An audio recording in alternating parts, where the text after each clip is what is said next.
From beginning. So this is exactly what it's going to look like on December 21st, by the way, people. So make sure you have your scopes out. Actually, Andrew's going to cover that in more detail. We already coordinated. Thanksgiving, at least for me, is not quite over because I still have leftovers. But also, I have a lot of thanks to give. And this is sort of the time of year when we do that. And it is our last meeting of the year. So I want to give credit where credit is due. And there's a lot of credit to go around. First to Lewis, who's been both treasurer and webmaster. We have a spectacular website now. Yeah. There's a lot of things you can do with it. There's more you can do with it than I have even figured out Well, how to do with. but the best thing, if I may say so, that can be done with it is people seem to be doing things to make it better themselves. I trust Yeah. me, most of the goodness is not due to me. Well, it's a fabulous site, and I also know from personal experience what a thankless job being treasurer is. So I will thank you this year, and for every subsequent year you have that thankless task. Um, I have thanks to Jeremy, who's brought us really 12 fantastic programs this year and has already got programs set up and meetings set up for 2021. Um, never have to never have to worry about what's going to happen. He's on top of it, and also really working in the background on a lot of other things for the club. Andrew, thanks for all your work on observing. Um, I'm sorry we haven't had enough nights that we could go out, and the pandemic has sort of put a cramp on things, but it's been fabulous what we've done nonetheless. And I love your presentations at our meetings. Um, it's in organizations, a lot of times people say the best job is immediate past president, because once you're done being president, you're sort of done with the organization. You feel like you've given it your all. Here's Joe Lamb coming back as a past president and going, I have some more time on my hands. And scope rentals is a tough job, and he stepped forward and said he'd be willing to help us out, and I really appreciate his doing that. Brian, who couldn't be with us tonight, is our welcoming chair. He coordinates the new members, gets the new member packages out, and again, an intake issue that I never have to worry about. Barry Johnson's our go-to person on light pollution. I actually had a guy call me just this week out of Delaware and tell me he had a problem.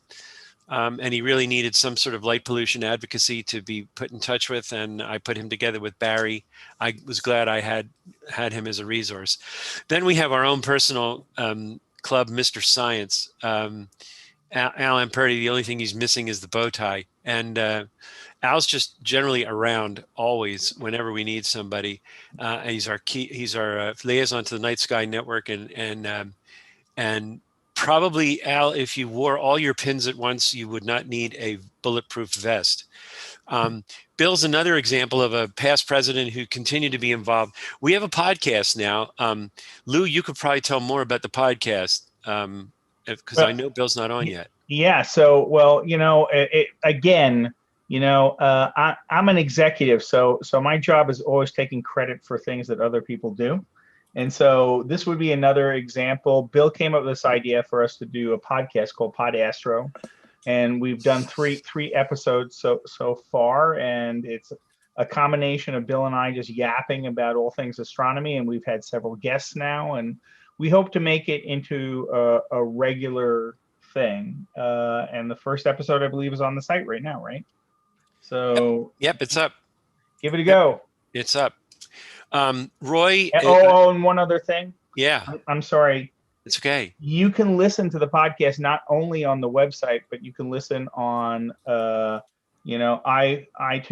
and Oh Spotify yeah, and you can download it Google. now, right? Yeah. So you can listen in your car or stuff. Yep, very cool. Roy was doing door prizes when we had real meetings, and thanks to Roy. Roy's also been involved in other ways in the club, but that he was the guy who was there selling the tickets, and hopefully it won't be too long before he's back behind the counter doing that again. Nate has been our camping czar, has organized our trips to Cherry Springs, of which we had a few this summer, notwithstanding the pandemic. And I'm glad he's able to organize those because the kind of camping I do is I set up my tent and then I stay down the street at either Frosty Acres or one of the other motor inns. And then there's Janet, who's sort of our own Supergirl. Uh, Janet makes being president very, very easy. She puts out this fantastic newsletter. She's handled outreach. She's been secretary. She's organized Women of DVAA. Clearly a superhero of DVAA, and really keeps this club running smoothly, and keeps me honest.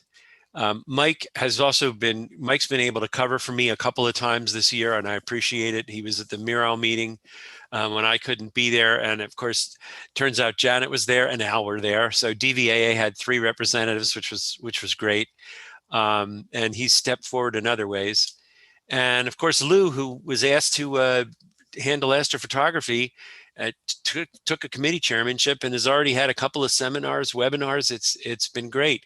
We have like 100 and I don't know, 50, 160 members. And when you see this next list of people who got involved in this fabulous auction, 1 in 7 members is active in the club, and I mean really active, and it's probably closer to 1 in 5 because of people who've shown up at some of our outreach events. That's terrific. You hear of a lot of organizations where there's mostly members and and maybe 5, 10, 15 people who are active. We've got dozens and dozens of people who have given of themselves. To work for the club, and it's fabulous. It really, I have to tell you, it makes my job extremely easy. I know it's not hard at all. These are the candidates coming up. Elections are coming up. They will be online through the website. For officers for 2021, you'll notice that Michael Tucker has stepped forward to be secretary, which we appreciate because terms are limited to 3 years. They're 1-year terms, but we're limited to 3 successive terms. And Jan has, of course, taken on another role as vice president, which we really appreciate. The bylaws were amended last year to expand the number of members at large we can have, and very excited to have Tracy join us as a second member at large. Thanks for stepping forward to all of you. We also decided to go, and again, I have to give credit where credit's due. Jeremy and Janet really hatched the idea of an editorial board. And so we're going to start with an editorial board so we have more people involved in the newsletter so it doesn't fall unfairly on any one person's shoulders. And again, really excited to see people like George stepping forward, Tom stepping forward, Dana stepping forward to help us out. It's great to see all this involvement, and it's just great. I love it. This is the agenda for the business meeting. There's a more detailed agenda is going to be available on the website. If there's something, some of the agenda is dictated by the bylaws. If there's something in particular you would like to see us address at the business meeting, and any members free to attend, and it will be a Zoom meeting, which unfortunately means there will be no donuts unless you bring your own donuts into your own house. But if you want something on the agenda, and this applies to officers, committee chairs, and members, if there's something you want me to add to the agenda, just shoot me an email. Here's my contact information. The easy one is president@dvaa.org, or just use my regular email. They both go to the same place. And the last thing, since Brian is not here, I want to welcome 2 new members, Matthew Wallow and Herbert Garvin. Because I'm right now on the screen with my PowerPoint presentation, I can't see if they're on the call, but welcome. You've just joined a very vibrant community, and we're delighted to have you here with us. So with that in mind, we'll go to the reports from the officers. And since I always in my mind's eye picture us sitting at Radnor, and we have that bar on the side, and it's usually Brian with the camera, and then I think next would be Lewis. So Lewis, you're up. Sure. Could you give me screen sharing?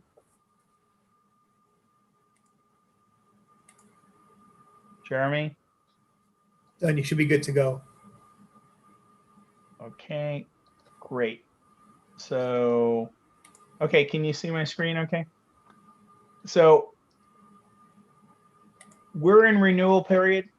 We have 167 members today, and a third of those people are already renewed. That means I think 110 people still need to renew. You should have received an email that tells you how to renew. Everyone's received one of those, right? Someone say yes.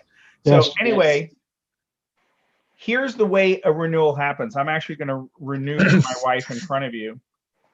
Firstly, you go to DVAA, and it's going to get to a login screen, log in, and then it's going to have this lovely little icon up here. And if I Yes. hadn't practiced, We don't see that at all. I don't know about you, We but all just we see see your is the background. moon. yeah, that's why I'm sorry. That's why I was confused, saying why is it not showing? You picked the wrong window to share. Yeah, I think we're just seeing your secondary monitor, Lou. Okay. If you hold up your credit card to the camera, we can help you with it. Okay. Well, I'm looking. I'm now. I can't get back to on share mode to pick the new thing. Could you You unshare stop me? share, right? Yeah, unshare and then reshare me. There you go. I just stopped your sharing. Okay, and selecting a window. It is not showing for some reason it's not showing the browser. Hold on a second. You would think I'd have this stuff down since I am a professional. Must be on a Mac. It's definitely not on a Mac. Well, didn't Bill Gates do that Windows demonstration that time and the computer crashed right in the middle of it? Yes. Yes. So this is literally not showing my browser. Oh, there it is. Okay, sorry. That was really painful. Okay, so I've logged in as Marie Anchamet, my wife, and there was a pop-up that's saying, "Hey, you need to re-register." Also, there is an icon up top. So I'm going to re-register her as a regular member. Her information should all be correct, but it's worthwhile checking it out. And then next, and then I'm not going to uncheck any of her interests and stuff, but those can be played around with. And then finally, I'm going to just finish and proceed to pay. And it is literally this simple, right? I'm not going to, if you don't mind, type the credit card in front of you. But the point. I'll give you $100 if you do. Yeah, I'm sure you would. And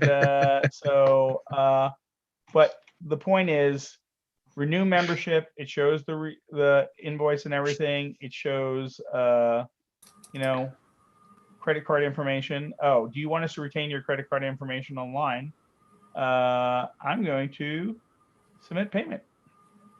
Oh, expiration date has already passed. Very sad.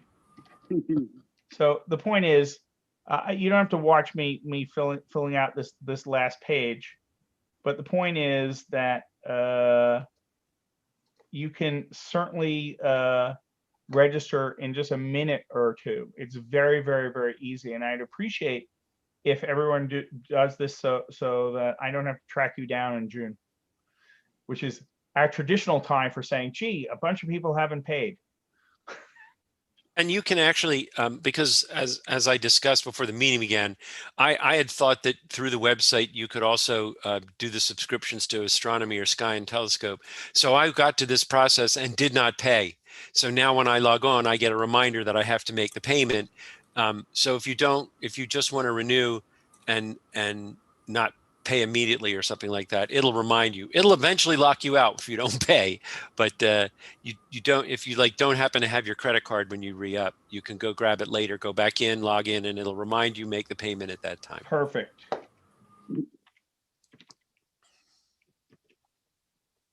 Excellent. Okay, unshare. Unshare.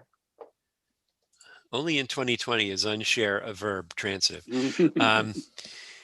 Let's see, in my mind's eye, next would be Roy, but we don't have door prizes. That would be neat if you could do door prizes at Zoom meetings. Somebody should come up with that. We just So did an auction. So yeah, Put them online. yeah, there you go. I mean, So storefront. I'm going to first go to in random order. Lou, do you have anything for photography? You're muted and your video's off thoughtfully. And Lou's not there. He'll come back. He'll text me or something. That's what he usually does. Janet, I'll throw it to you. He said no in Okay. text. I just wanted to add to what Harold said about the auction. It went really smoothly. It looked like people had a lot of fun to me bidding. It looked like fun to bid. We had so many people that participated. We had, I think, 43 total people, and a third of them were non-members. So people that heard about us through the publicity that was done. And within 5 days, everything was paid. And about 2/3 of the items have actually now been delivered. So we're making really good progress. Jeremy, I still see the Daub in your background there. But maybe Price is Right girls here. by the next time we get together, I think everything will have been delivered. So thank you, everybody, for participating and having a great time. All right. Thank you, Janet. And thanks for really corralling that together. That was, you were sort of the irresistible force that, see, I don't have the physics background, but you kept it going and I really appreciate that. Lou did text me and say he has no report. I don't think there are any other committee chair reports. So Andrew, I know there's something happening later this month. I don't think it's a meteor shower. yes, no, there isn't. It's a surprise. Well, it's not really a surprise. Let me share my screen. Oh wait, I can't. I'm in the middle of the presentation. No peeking. No peeking. So there we go. So for those of you who don't know, my name's Andrew Hitchner, and I'm the DVAA Observing Chair, and this is my observing report for the December 2020 meeting. So, right, Harold mentioned that we coordinated, and it actually took me a really long time to think about what to talk about for this month. And I pride myself in not having repeated any presentations. I think in like the three or 4 years that I've been doing this, I don't know, it's been a while, but I didn't want to do just like the regular, winter observing, wear your coat outside report. So I was looking for something special, and there's something happening this month, which we've already noted. And I wanted to talk about those events in general. So we're going to talk about conjunctions, joining words, phrases, and clauses. Conjunction, no, I'm just kidding. We're going to talk about astronomical conjunctions, much more interesting. I was never good at those other kinds of conjunctions. So we're going to talk about astronomical conjunctions. You know, there is a formal definition. It's not just two objects getting close. There's some preliminary events that need to go on. And this is a conjunction between the Moon, Saturn, and Jupiter at the Very Large Telescope away in Chile. The Moon is, of course, the brightest object there. Then we have Venus and Jupiter. Although the most striking thing to me is look where the Milky Way is in this image. It's just amazing to me. So, of course, down in Chile, that's where it would be. So what is an astronomical conjunction? And this is really going to be a quick crash course in positional astronomy, which, to be honest, hurts my head a little bit. So I'll try and explain it as best I can, although I'm sure many of you know much more about it than I do. So an astronomical conjunction occurs when two objects have either the same right ascension or the same ecliptic longitude. And I'll talk about that on the next slide. Now, this can happen between planets in our own solar system, and then it can also happen between an object in the solar system and a more distant object, such as a star or maybe an interesting dark sky object. So I mentioned right ascension and ecliptic longitude. So remember, there are there are many coordinate systems, but there are two main ones that we use for describing where in the sky an object is. Most of us are familiar with the coordinate system on the left, the equatorial coordinate system with right ascension and declination. So if we took the longitude and latitude of the Earth and just expanded it out into the celestial sphere, then we would have the equatorial coordinate system. So we have right ascension going along here, and then we have declination going along there with the point up top of the north celestial pole and the south celestial pole. So this, of course, would be, it's very close to Polaris. Not exactly, but very close. And then we have the ecliptic as this line going here, of course, the line where the planets and sun follow as they go along the sky. Now, the other coordinate system for conjunction is in the ecliptic coordinate system. This is a little more obscure, so, and these look very similar, but if you look at the ecliptic line over here, it's not really at zero, right? It's not the zero, right ascension, declination is the equator.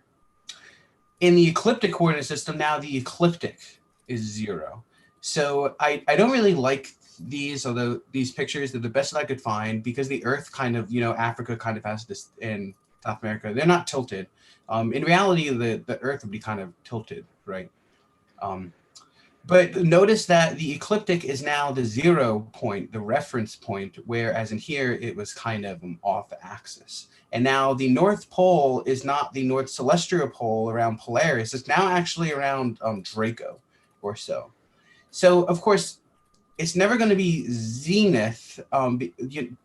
Depending on where you are, right, zenith is going to change. So you're not really going to have zenith unless you're actually at the celestial pole to be one of these two coordinate systems. So zenith you can't really go by. But just wanted to point this out. Now, luckily, when we're talking about planetary conjunctions, which is what we're interested in, we're only worried about this coordinate system here on the left with right ascension and declination. So remember, a planetary conjunction is when two planets have the same right ascension. Now, if they also have the same declination, we can have a few different phenomena happen. We can have a transit where the closer object appears smaller than the further object, okay? We all know, like, transits can happen between moons and their planets and so, or even between other planets. We can have an eclipse where one object moves into the shadow of the other, or we can have an occultation, which is kind of the opposite of a transit, where the closer object appears larger than the farther object. Interesting note, when we have a solar eclipse, we're really talking about a combination of an eclipse and an occultation, because the moon is slightly larger than the sun in that case. So, interesting note. So, when you talk about conjunctions, we also need to talk about superior and inferior, because there's different kinds of conjunctions. So an inferior conjunction is when the orbit of a planet, or an inferior orbit, let's say, is when the orbit of a planet lies within the orbit of the reference planet, which is then called the superior planet. So let's start with our frame of reference from Earth, right? We have the inferior planets of Mercury and Venus, right? Because their orbits are closer to the sun than ours. And then we have the superior orbits with Mars, Jupiter, Saturn, Uranus, and Neptune, and of course, Pluto. Now, of course, with many things in physics and astronomy, this all changes depending on your reference point, right? So if our reference point was, let's say, Jupiter, then the inferior planets would be Mars, Earth, Mercury, and Venus, and the superior planets would be Saturn, Uranus, Neptune, and Pluto. Now you know why my head was hurting as I was making this presentation, but just hang in there. So there's a superior conjunction where the inferior planet is on the opposite side of the sun as you. And then there's an inferior conjunction where the two planets lie in the same line of sight. So I have this nice picture here, right? So we're only going to worry about the Earth because that's where we live. We like the Earth. So we have the inferior orbit closer to the sun than us, and then we have the superior orbit farther away than us. So a inferior conjunction is when that inferior planet is between us and the sun, and then we have a superior conjunction when that inferior planet is between, or is on the other side of the sun than the reference point. So one more thing we want to talk about is triple conjunctions. So this occurs when two planets meet each other 3 times in a very short period.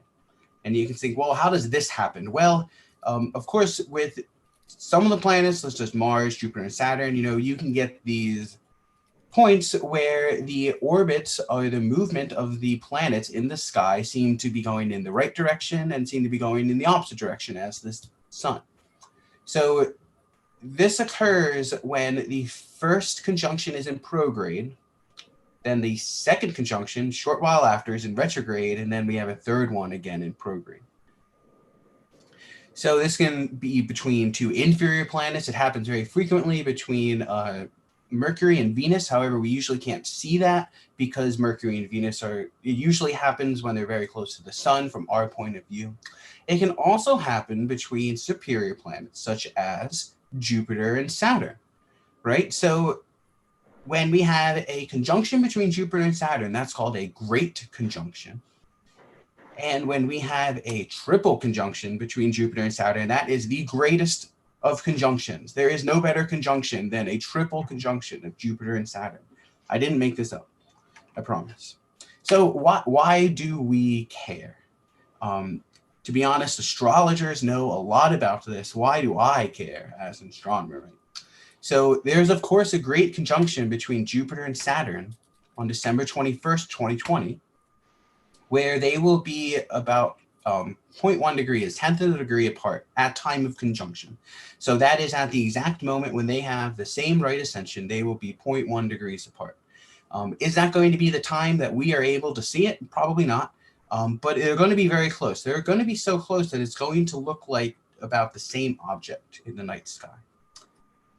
Now, as I said, I was trying to figure out, what can make this really interesting. I just point out a bunch of facts that I had to read 10 times to understand. Why is this interesting? Well, there's another notable great conjunction that you have all heard of, but you've probably not realized was actually a conjunction of Jupiter and Saturn. And of course, I'm talking about the Star of Bethlehem. So I was thinking, I kind of wanted to make something Christmassy because it's December, right? And, the Star of Bethlehem's one of the biggest astronomical events out there related to Christmas. And it just so happens, a nice coincidence, that this is a very similar event to what we will be able to see in December 21st. So there's a lot of debate to what the Star of Bethlehem was, assuming that, we're getting told the correct story. And there's three leading theories. One, it could have been a comet, although those happen a lot, really. They're not really quite rare. This would have been a really rare event. It could have been a supernova or a nova, a new star. Those are a little less rare. It could have also been a triple conjunction because according to the story, the wise men saw two astronomical events. One when they were on their way to Jerusalem, when they were going to go see King Herod, and another on their way to Bethlehem. And these were very similar time periods.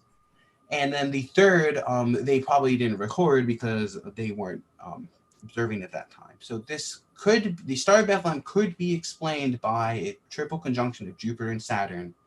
And again, there's two planets that are going to be so close to each other that they're going to look like just one bright star. So this is going to be exactly what's going to happen. What we're going to see isn't a triple conjunction. It's just a single conjunction on the 21st. But it's very similar to what the wise men might have seen as the Star of Bethlehem. So just to tie it all in there. So thanks for sticking with me on that one. And I will turn it back over to you, Harold. Thank you. If I had hair, it would hurt.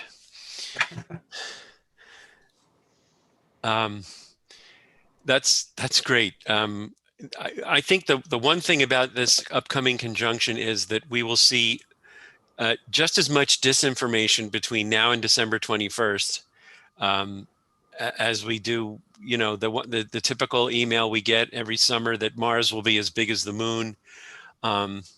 So be prepared for that, and armed with Andrew's information, just start talking superior and inferior conjunctions, and when their eyes glaze over, you will have done your good deed for astronomy.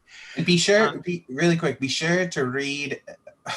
I can't tell you how many articles I was reading only to find out that it was then later going to describe to me how I would be feeling on the day of conjunction because it was an astrological. So just be careful when you're reading about it. But no, be sure to go out and see it. It will be pretty neat. Yep. Well, hope for clear skies. Jeremy has a great guest for us, and I would just ask everyone to do what most of you have done, which is kill video, kill mute yourselves and let Jeremy and Emmanuel take us away. All right. Thanks, Harold. It's been my pleasure to do programs for this year, and we're already getting some programs scheduled for next year. So you'll be hearing about those fairly shortly. All right. So tonight, very pleased to have Dr. Emmanuel Sean. He's joining us from Lawrence Berkeley National Laboratory, which if you are good with your geography, you realize is out in California. So he's joining us from the West Coast. So probably the sun is just setting now over there. He is a Chamberlain postdoctoral fellow over there. And I actually got to know him from another astronomy club where he gave a presentation a couple of months ago. And it was really nice, so I figured I better have him here to talk to us. Let's see, so Emmanuel did his PhD at Princeton University, so he's actually been in the area before. He worked with David Spergel, who's one of the giants in cosmology.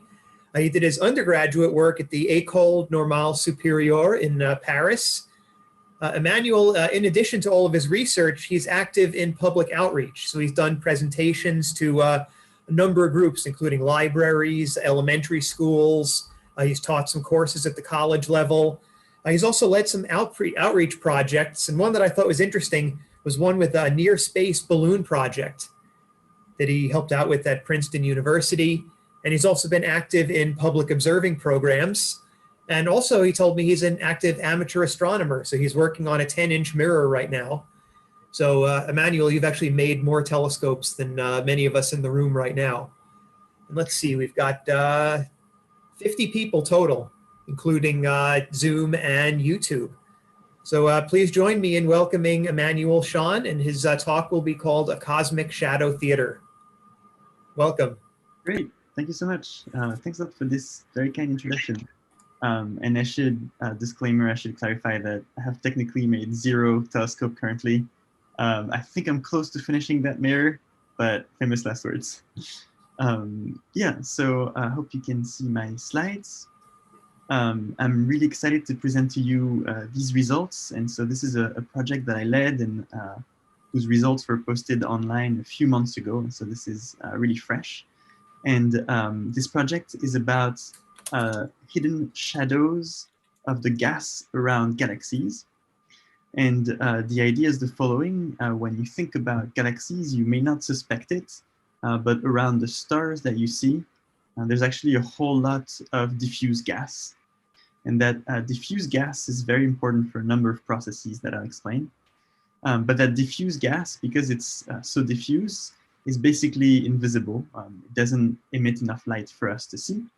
And so we wouldn't know about that gas, except for the fact that if you could grab this galaxy and this gas and put it in front of a bright light, that gas would cast a shadow. And so this is what this presentation is about. All these images are shadows from the gas around galaxies. And so as I said, these are very recent results, and so I'm pretty excited about them. I think they're also exciting because they are the most precise images of those galaxy shadows ever made. So no one has ever seen more precise such images, which I think is cool. These shadows and their properties actually tell us a lot about the gas, not just where it is. And this has important implications for a number of astrophysical questions that are important. And so this is what I'm going to tell you about. And finally, I should say that the method that was used to generate these images, and which I'll explain, will be familiar to all of the astrophotographers in the room. So I think that's kind of cool. But before getting started, I thought I should say a few words about what I do as my work. And so I'm a cosmologist. Cosmology is the astrophysics on the larger scales that we get to observe. And a number of problems that I work on are these three. Gravitational lensing of galaxies. And so that's the fact that if you look at the image of a galaxy, that red dot here, those images can get distorted by the presence of foreground masses. I also work on gravitational lensing of the cosmic microwave background, and I'll say a lot more about what that is. But it is this, this funny looking speckled image. And that one too gets distorted by foreground mass. And so you can measure gravitational lensing from it too. And finally, the third topic that I work on a lot is the large scale distribution of galaxies in the universe. So how they're clumped, how they clustered. And all these three things tell you a lot about the history, the composition, the evolution of the universe. But that would be for another talk. And I should say, while I'm technically a professional astronomer, I'm also an aspiring amateur astronomer. And I think this is something really cool about astronomy, is that I learn a lot every time I talk to amateur astronomers. And so I love DIY projects. Jeremy mentioned this GoPro camera on a weather balloon to take photos of the Earth from near space. I like to put my camera on improbable DIY mounts, take photos of things with more or less success.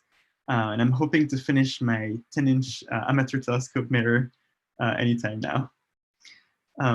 But one thing I still wanted to say is that in astronomy, we're very lucky because it's a field where amateur astronomers actually advance the state of the art of scientific results. And so I just wanted to highlight one paper that I really like.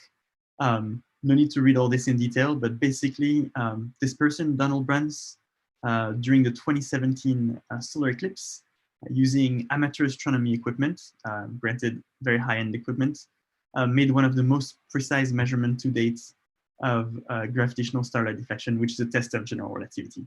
So basically, you can advance science by being an amateur astronomer. And so I wanted to thank all the amateur astronomers in the room for contributing to this.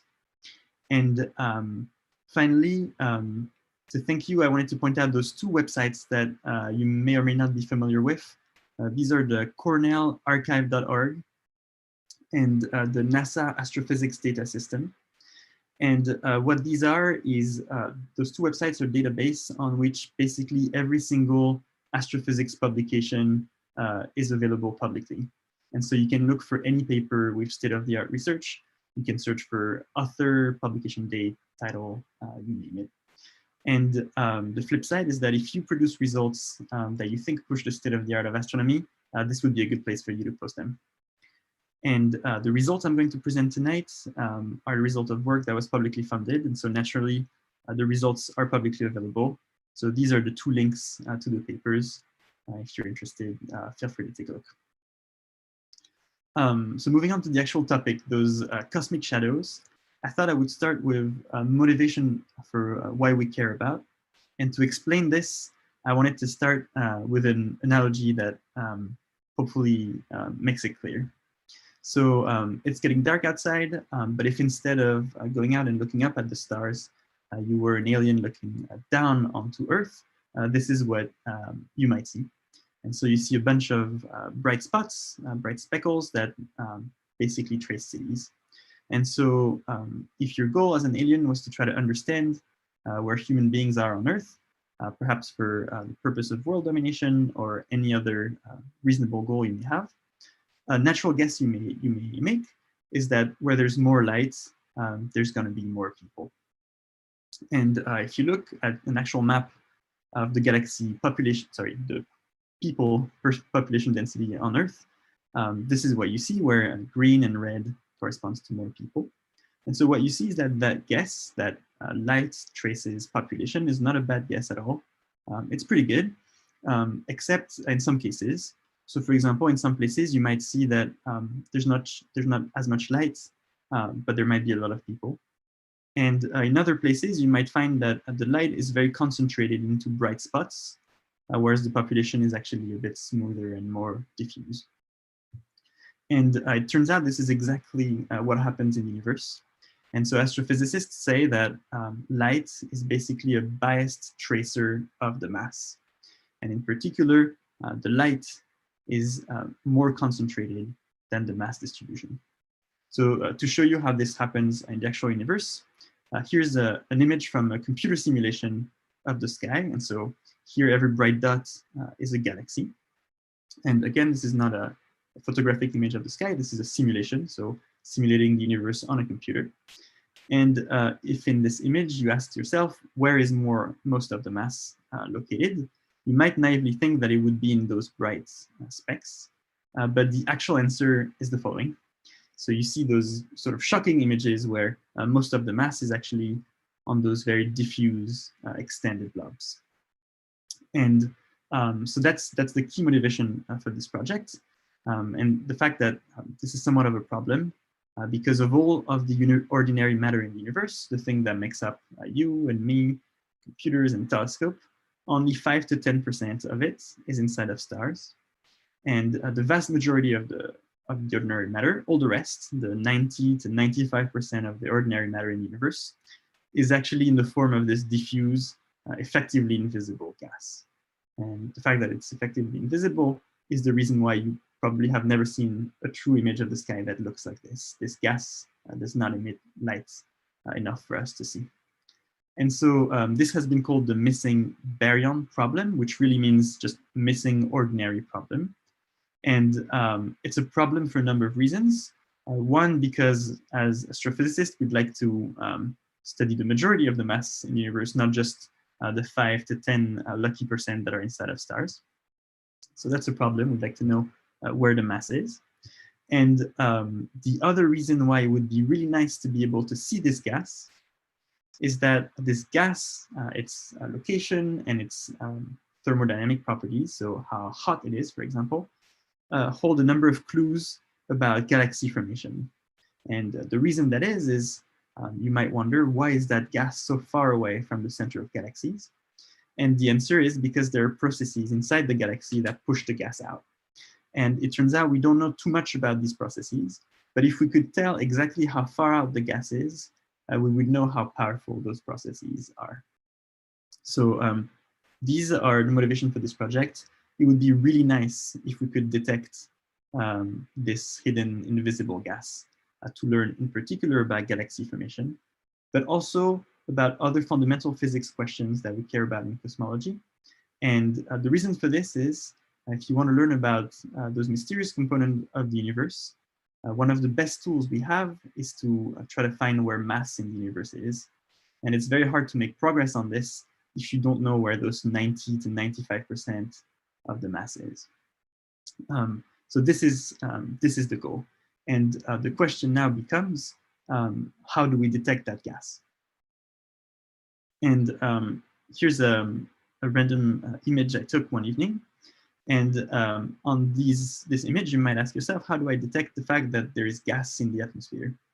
And if you look with your eyes, you can actually see that there is gas because something is blue.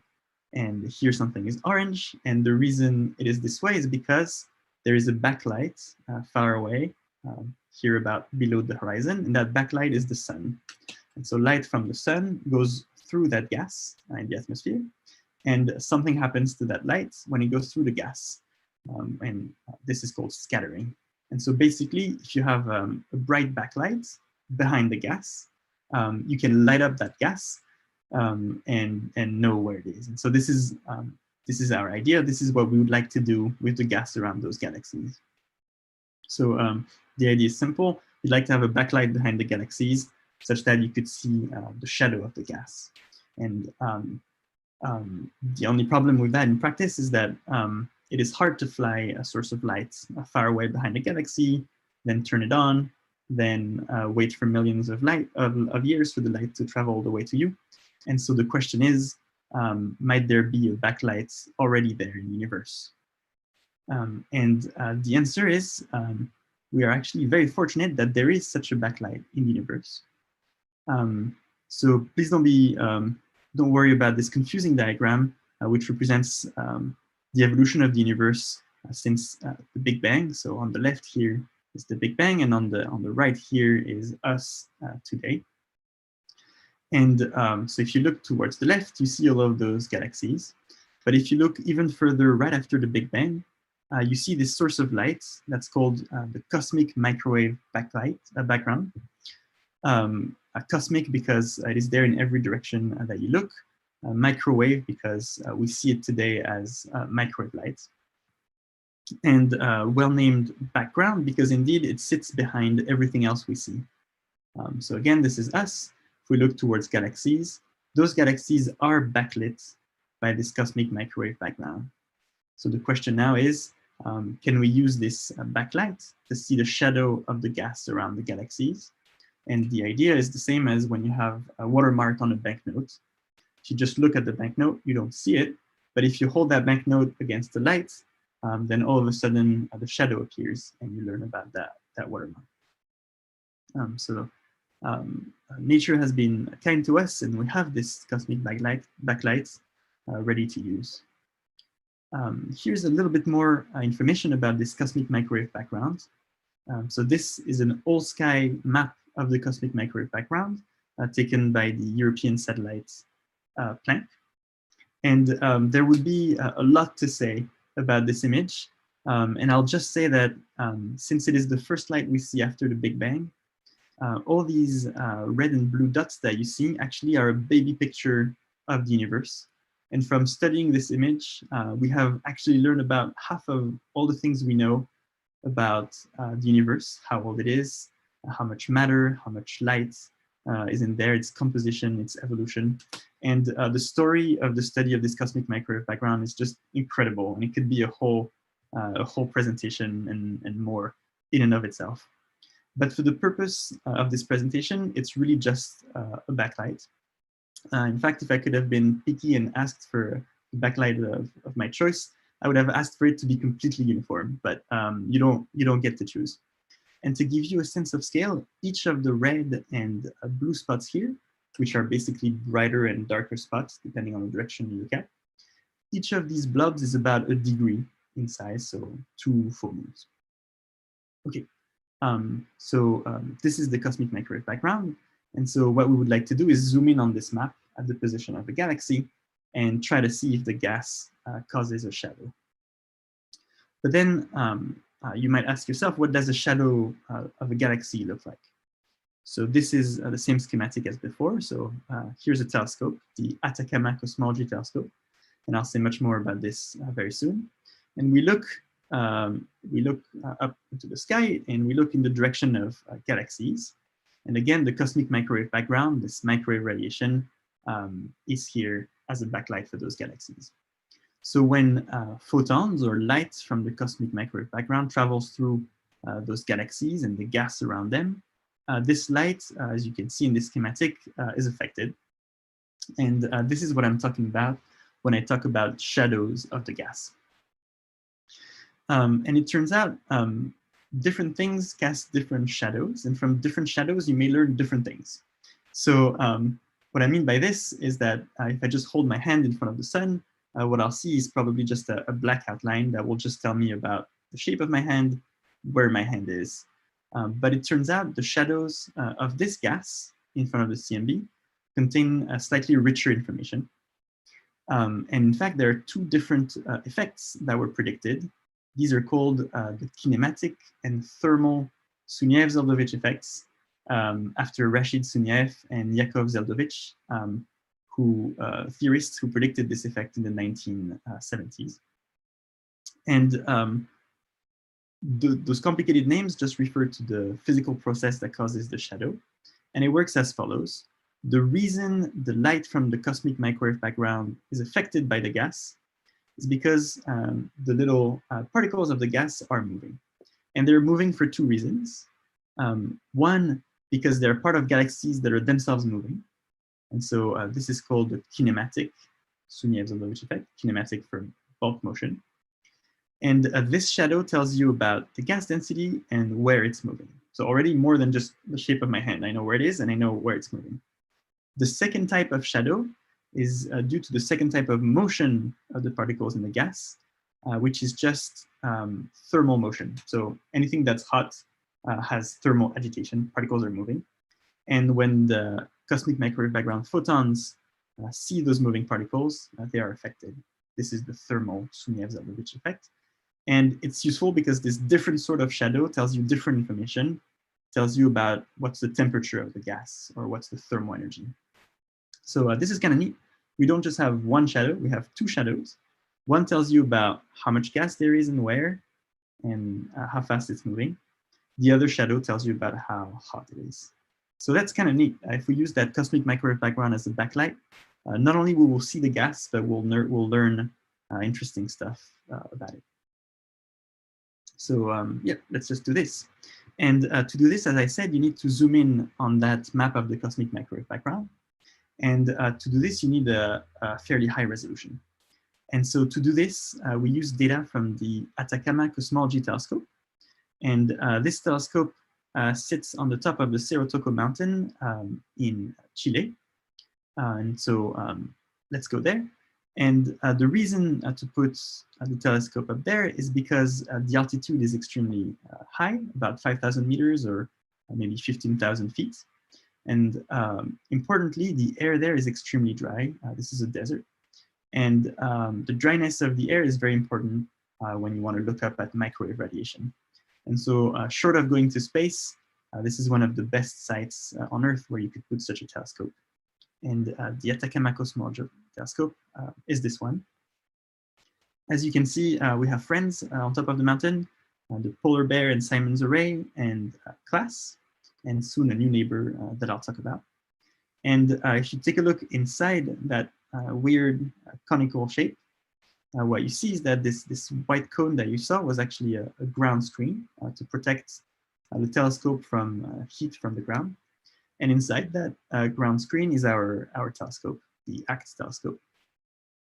So this is an off-axis Gregorian with a 6-meter primary mirror.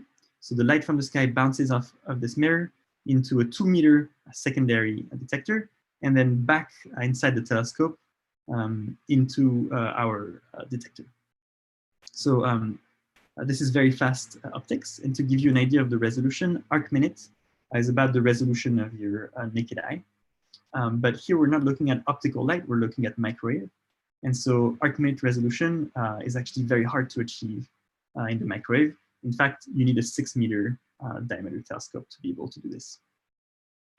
And something I just wanted to say a word about, because I think it's just incredible, is the detector technology that goes to detect those microwaves. So these are superconducting transition edge bolometers. And what that means is basically a piece of silicon, like you may have in your smartphone, that is then cooled at about 1 degree, less than 1 degree above the absolute zero. So this is not freezing cold, this is freezing cold and then about 300 Celsius colder, or 500 Fahrenheit colder than freezing cold. And at this temperature, quantum mechanical magic happens, and your piece of silicon turns into an extremely sensitive thermometer. And so when the microwave light from the sky hits it, you get to measure the brightness of that light. So an incredible machine, but just as incredible are the people who designed it, built it, operated it, and analyzed the data from it. And so this is an image from our collaboration meeting last year, back when you could stand this close from a person without worrying. You might recognize me in the back, and this is just an incredible bunch of superstars. And okay, so when you have these people and you have this instrument, let me show you the kind of images you can make. And so again, Planck, this is a cutout from that map from the European satellite, which mapped the whole sky. And you can see that when you zoom in, the image is grainy, noisy, and you can clearly see the resolution. And when you add data from the Atacama Cosmology Telescope on the part of the sky, what you get is something like this. And so you can see the image is much more smooth. So the resolution has been increased a lot, and so has the sensitivity. So the noise has gone down. And so that's great. You put in all this effort, you got this telescope up there, you collected this incredible data, and you made this beautiful map. So now you can ask, where are the shadows from our galaxies? And you do see some bright dots here. And these indeed are galaxies. But the shadows should appear as dim spots. And so they should appear as bright blue dots as opposed to red. And so these, unfortunately, are not shadows from our galaxies. They're emission from some of our galaxies. And so you look at this map and you don't see the shadows. And so as a beginner researcher, your first conclusion is, well, too bad, you know, it sounded fun, it was worth trying, but it just doesn't work. But then when you talk about it with your colleagues, the answer, I tried, but it doesn't work, is not good enough. People want to know, okay, it didn't work, but why did it not work? Was it expected? Should you have known that it wouldn't work? Is it surprising that it didn't work? So it's not good enough to just say, well, I tried and it didn't work. Okay, moving on. And so how do you answer this question of should you have detected it? The way you do it is you run calculations for how large you think your signal should have been, how large your noise should have been, and you compare the two. And so these are computer simulations. And so here what you see is those degree-sized blobs of that cosmic microwave background, that backlight. And here on the right is a simulation with only those shadows that I care about. And you can ask, okay, should I be able to see those small dots inside this map? And to answer the question, you look at the size of the signal. And for the cosmic microwave background, you see 300, whatever unit that is. Whereas for the signal that I care about, you see something that's about 100 times smaller. And so, okay, I was looking for a signal that's 100 times smaller than the thing that confuses it, my noise. And so it makes sense that by looking at the map, you shouldn't be able to see those shadows. So as a beginning researcher, your next conclusion is, okay, it made sense that we shouldn't have been able to detect it, and that's too bad, and that's the end. But of course, I think all the astrophotographers in the room know that you don't just stop there when your noise is high, and there are things you can do when your noise is too high. One of them is stacking. So for example, if I take an image of the moon and I'm not happy because it's very grainy, I can take many other images of the moon and I can average them together. And the idea is that the signal, the moon, will stay there, but the noise fluctuations will go down. And it turns out there's a very good rule of thumb, and that's the following. If your noise is about 100 times larger than your signal, then you need to stack a number 100 squared of images. And that basically applies to pretty much everything in photography and astrophotography. And so in principle, what I would need to do is to take 100 squared or 10,000 images of the galaxy I care about and average them together. And then I should be able to detect my shadow. Except in this case, if I take all these images of the same galaxy, my noise is always the same and it doesn't go down.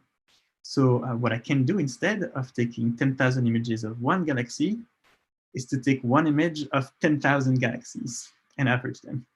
So I take this map where each of my galaxies is invisible, and I cut a little patch around each of the galaxies, and I average them together.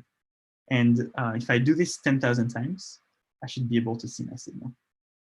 Now the question is, how do you find 10,000 galaxies? That seems like a lot. And in my field, when you need a lot of galaxies, you always do the same thing first. You ask the BOSS, and BOSS, Baryonic Oscillation Spectroscopic Survey. What this acronym means doesn't really matter. What matters is that it's an experiment using a telescope at the Apache Point Observatory that observed the 3D position of 400,000 galaxies. So this is way more than I need in principle. And to show you those galaxies, I've made this visualization.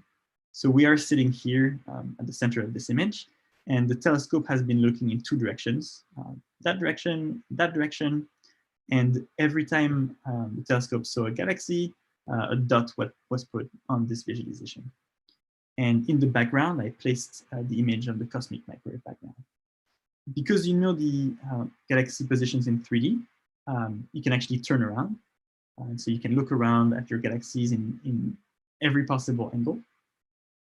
And in particular, what you can do is you can measure the image of that microwave background at the position of each galaxy and average them together.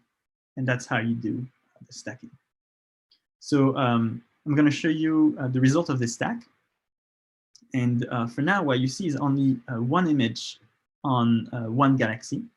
To give you a sense of scale, if you were to zoom in on the very central pixel of this image and look at that pixel with the Hubble Space Telescope, you would see the galaxy like this. So this is the typical galaxy that I'm looking at. And so that galaxy is very small. The resolution of the instrument is represented by that inner white circle. So basically, every point will map to a circle of about this size. And the outer white circle here shows you the extent we expect for the gas, how far we think the gas should be. And again, if you look at only one galaxy, like on this image, you don't see anything special at the center. or within this circle, you basically just see noise. And so what I'm going to show you now is a video of adding more and more galaxy. And so this video lasts only 4 seconds, and I hope it shows well over Zoom. I'll show it a few times. But those 4 seconds you should really think of as a year and a half of my life. So that's like very, very sped up. And to show you what happens, at the start, you see nothing, just specks of noise. And at the end, you do see a dark spot at the center, pretty much where you expected the gas to be. And so I'll just replay it slowly. And you can see how when you add more and more galaxies, you see noise fluctuations, but progressively the center becomes darker and darker. And that's when the shadow of galaxies starts to come to life. And so this is how we detected the gas around those galaxies by stacking images of about 400,000 galaxies. And you may notice something in this image, the fact that not only there's a dark shadow, but at the very center, there's a bright spot. And that bright spot is not the shadow from the gas that I'm hoping to see. It's actually light emitted by the galaxy itself. So to summarize the measurement, we use data from this Atacama Cosmology Telescope, as well as the European Planck satellite, to measure images of that microwave backlight. And we stack them at the position of 400,000 galaxies. And again, this is what an individual galaxy would look like if you were to look at it in the optical. It would fit in the very central pixel of these stacks. Now, what you see is 3 different images. And if you remember, I described that there were 2 different sorts of shadows. And so one is this kinematic SZ, this very faint bright spot you see at the center is actually the gas density profile around those galaxies. And this image may not look very impressive for an astrophotographer, but this is actually the most precise image of this effect ever made. So this is the best image we have of this. And again, this is the other type of shadow where you see the dark spot at the center with the bright emission at the center, and with that bright emission subtracted with the process that does this. And so this is the key result of this measurement. We have been able to take all those galaxies, those 400,000 galaxies, and put them in front of a bright light and detect the shadow from the gas around those galaxies. And something that's quite striking is just how far out the gas is extended compared to the size of the galaxy. So every time now you look at the sky and you see a galaxy again, you shouldn't underestimate that galaxy. It has a lot of gas around it. And finally, as I said, those measurements actually tell us useful stuff, not just where the gas is, tells us how hot it is. And this gives us insight on galaxy formation and the processes that are responsible for making this gas so extended. And so there's a lot of people in the galaxy formation community who are excited about these results and want to include them in their models. And finally, we also have used those measurements to learn about where the mass is, and therefore those gravitational lensing and other exotic effects. This was a measurement I was really excited about, and I should say it's really only the beginning. The reasons for this is the following. The Dark Energy Spectroscopic Instrument, DESI. DESI is a spectrograph that sits on top of the 4-meter Mayall telescope in Kitt Peak, Arizona. And what it is basically is a bigger version of the BOSS experiment I just told you about. And so this is also an instrument for that I'm part of its collaboration. And I was fortunate enough to be sent there to participate in the commissioning of this instrument January a year ago. So this is the telescope. The instrument has been on the sky and collected data. This has been somewhat delayed by the coronavirus, but we're basically back on the sky. And within a year from now, the data from this instrument, the number of galaxies will be such that the precision of the shadows will be 3 times improved. And so we're really, really excited to be able to analyze this data. So that's one reason this is only the beginning, just more galaxies. The other reason this is only the beginning is better cosmic microwave background light. And so this is a rendering of the Simons Observatory, which is going to be the new very large neighbor on the top of the mountain in Chile that I showed you. To give you a sense of scale, this is a normal sized door that a person would go through. And so this is an extremely large telescope. And if you look inside, this is a cross Dragone telescope. And the way it works is that the light comes from the top, bounces on the primary, the secondary, and then reaches this gigantic cryostat where the detectors are. And again, to give you a sense of scale, the focal plane of the instrument, the size of that cryostat, is about the size of a king-size bed. And so the boost in sensitivity we'll get from this instrument will further improve our ability to measure those shadows by a lot. So let me just summarize what I talked to you about. The first thing to remember is that when you see a galaxy out there in the sky at night, you should really think that most of the mass is not in those visible stars. Most of the mass is in the gas around those galaxies, and that gas is extremely diffuse, extremely extended. So little galaxies, but a lot of gas around it. And how do we see this gas? We can see it like a watermark on a banknote by putting a backlight behind it. And the universe has been kind enough to provide this backlight, the cosmic microwave background, which is the first light from the Big Bang.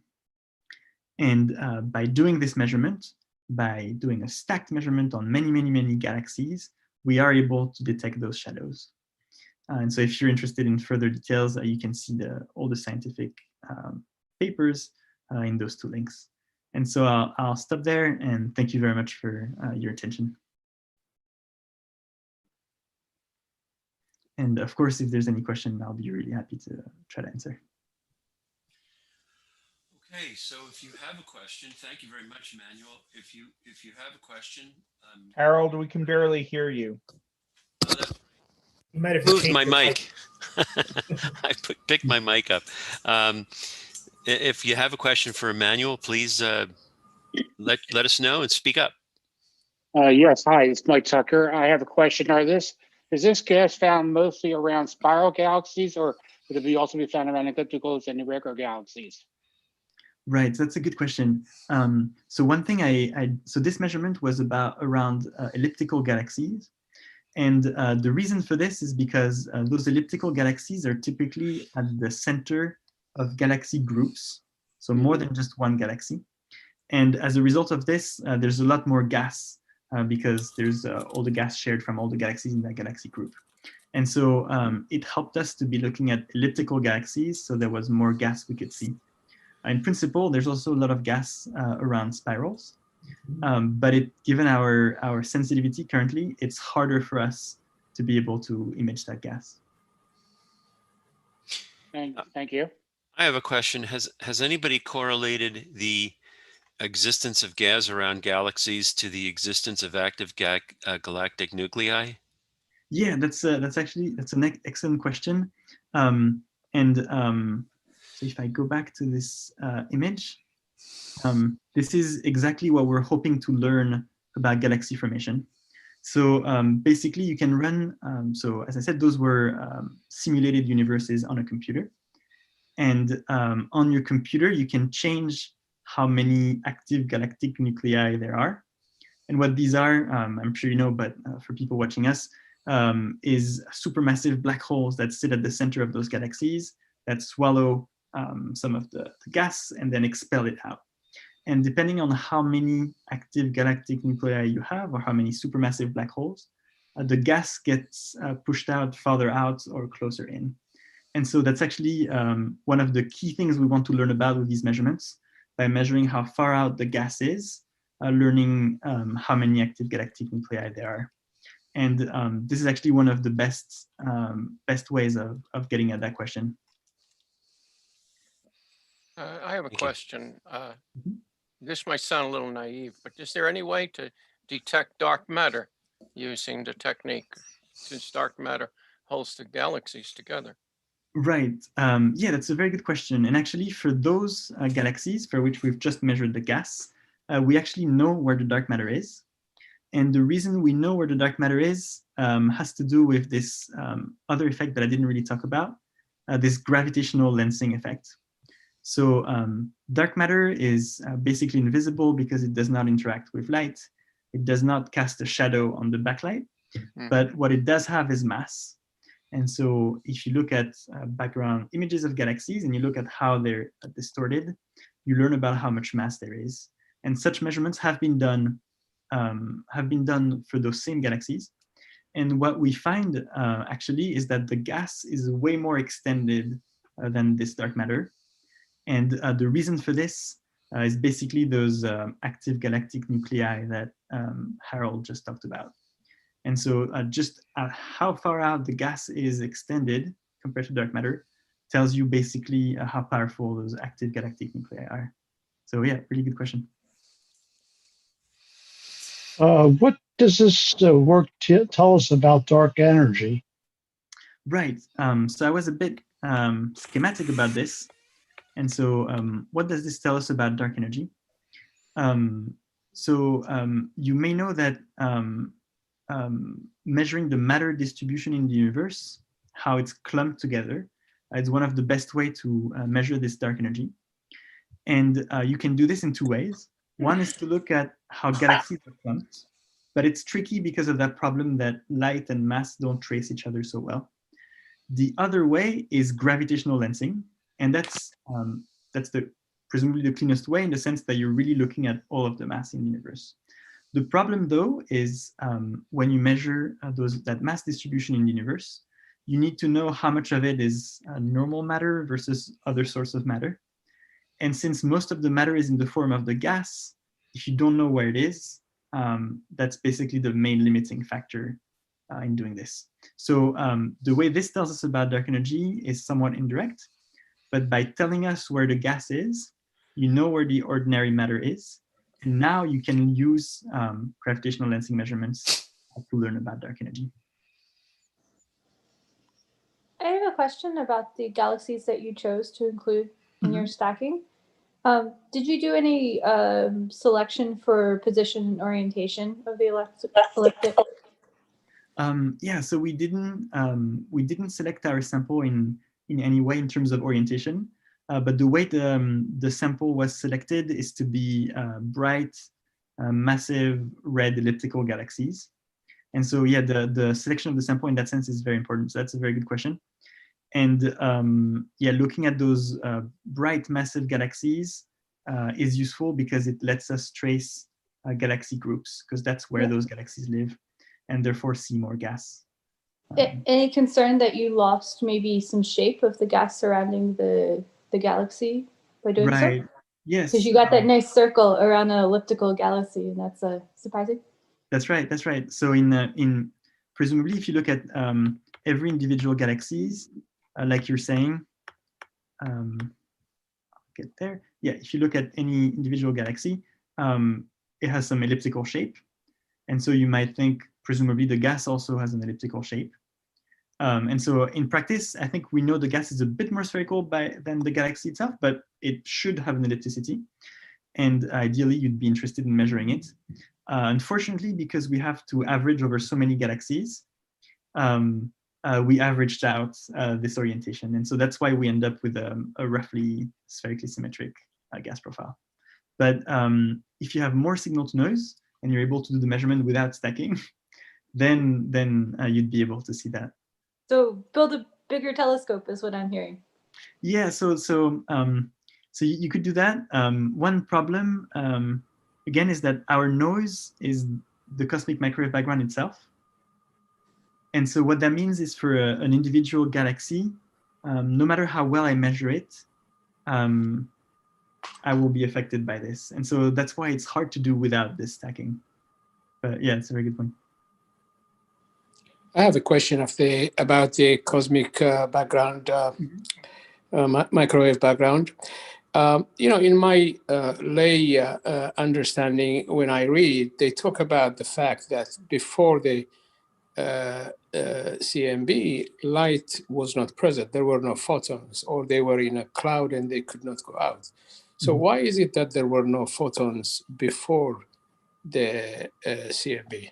Right, so that's a very good question. So before the time the CMB was emitted, there actually were a lot of photons. And at some time early before the CMB, actually the photons were the main component in the universe. There were just so many of them.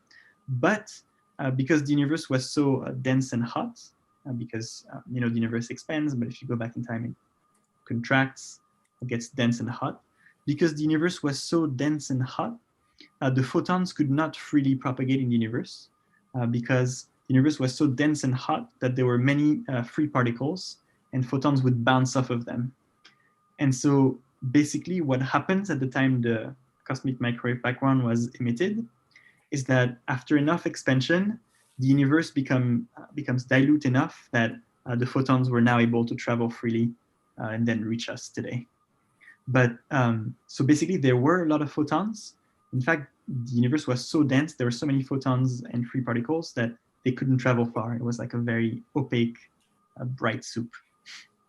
So does that mean that there is a level of density and heat that becomes like a limiting factor for the propagation of photons, and that limit was lifted at that level of expansion? That's exactly right. That's exactly right. And the way this limit works is that if you start from a very hot, dense soup and the photons can travel far, when you expand it and cool it enough, what happens is that the electrons and the protons in that soup combine into neutral atoms. Okay.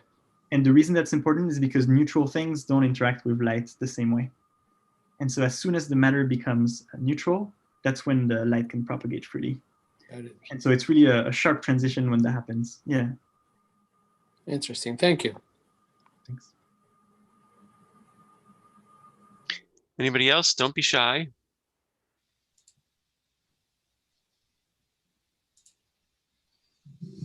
I was actually sitting here trying to remember the term, whether it be heliopause, heliosphere, or so on and so on, but I kind of remember that one portion of the sun's influence reaches out as far as, say, halfway to the next nearest star in our system. When you do this type of measurements from clusters of galaxies, is it possible you can find gas doing the same thing, being coming from one galaxy and at least going as far as halfway to the next nearest galaxy? You see what I'm saying? Mm-hmm. Yeah, actually, that's a really, really good question, and that's a topic of research currently. We call it the two halo term, but that doesn't matter. The point is, when we measure the shadow of one galaxy, there's often other galaxies around that have gas and therefore their own shadow. And so currently with our sensitivity, when we look at the shadow, we mostly only see the shadow from the galaxy at the center of our image. But if we, when we have more galaxies, which should happen within a year, we should start to be able to see the shadow from the neighboring galaxies. And that's both an interesting thing and a complication. It complicates things because now the shadow is no longer just the gas profile of the galaxy I want. It's a mix with the others. But it's also interesting because it tells me about how the gas in the universe clumps between galaxies. So yeah, it's a really good point, and that's actually something we're trying to measure. One more question. So I know this gas is very diffuse and everything, but if you found all this gas around all this galaxy, would that account for some of the missing mass that to say is made up of the entire universe rather than just dark matter and dark energy? You know, does this fraction, whatever it add to subtract from those two numbers and add to the other number? You see what I'm saying? Right. That's a good question. So it turns out there's no way really to get rid of dark matter by counting this gas. Oh, I would say that. Yeah, I know that. Right. Right. Because so that gas I said was 90 to 95% of the ordinary matter, but the ordinary matter is only about 1/5 of the total matter. Right. And so you can't get rid of the dark matter this way. Right. No, I wasn't saying get rid of it. I was just saying you took some type of small fraction of percentages of visible, of actual true matter compared to the other types of matter, Right. including this diffuse gas, Right. making up the total mass of the universe. Yeah. So that's a good Right. point. So when people say, here's the fraction of dark matter versus ordinary matter, this is a quantity you can actually measure from this cosmic microwave background. And that's sort of the source of this missing baryon problem, is when you look at the cosmic microwave background, you see how much ordinary matter there is. And now if you look at a galaxy and count the stars, you see that you only have 5% of that ordinary matter. And this is what people have been called the missing baryon problem, or the missing ordinary matter problem. And this is why, even before measuring this shadow, we knew there should be gas there. And that's what motivated us to look at it. But yeah. I was also reading recently about these gigantic voids within the universe. There's huge void between there's whether you find really no galaxies or galaxy clusters or galaxy superclusters and so forth and so on. And I'm just saying, now how can they not count that in the mass of the universe? Right. Yeah. And that, so that all is important, and it's counted. And yes, on this computer simulation, each bright dot would be a galaxy. And indeed, you have wide spaces empty of galaxies, those voids, and they are important. Yeah. Right. I have another question. This one, again, may be naive, but is there a tie-in between exotic matter and dark matter, or dark energy, relative to warp drive? Okay, the type of energy that's needed to travel faster than the speed of light. Yeah, that's a good question. Actually, I don't know too much about this. What I can say is that, so we have our current standard model of the universe has those two components, dark matter and dark energy. And the reason we know about them and their effects on the universe are very different. So dark matter is basically just mass that we don't see, other than through effects like lensing. And dark energy, on the other hand, is sort of the opposite of that. It's a force that pushes things away, makes the expansion grow faster. And then I don't know too much about warp drives and how that would be linked, but that's a very good point. Yeah. That's the Mexican fellow, Aquilbier. He came up with that and says exotic matter. And I was wondering, exotic matter basically is matter that is not made up of protons and electrons. And if there was a tie-in, it would be nice if we could find exotic matter and we could actually go faster than the speed of light. But again, I told you it's probably a naive question, but I thought I'd ask out of curiosity. There's no naive question. So that's great. My wife's been cleaning up a corner of the bedroom, and I think she found some of the missing baryons. Whether she's found exotic matter is another matter entirely. Well, that's helpful, and you know where to post your results. Absolutely. I always thought that's where the socks went when they went into the dryer and disappeared. I thought that's where they all went. Right.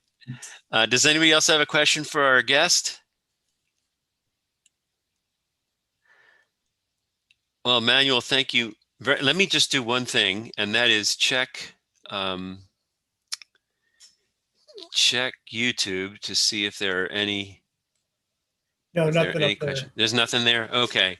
Well, in that case, thank you very much for traveling all the way to suburban Philadelphia via Zoom.